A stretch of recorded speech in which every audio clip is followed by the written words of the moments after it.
தீவுகளின் கொடி. அடுத்ததாக மலர்கள்.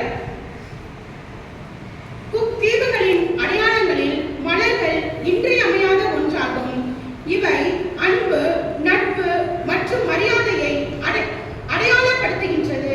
குக் தீவுகளில் மக்கள் அடிக்கடி மலர்களால் ஆன கிரீடத்தை அணிகிறார்கள். மேலும் இங்குள்ள துணிகள், கலை மற்றும் கம்பளிகளில் மலர்களை காணலாம். நீல நிற துணி.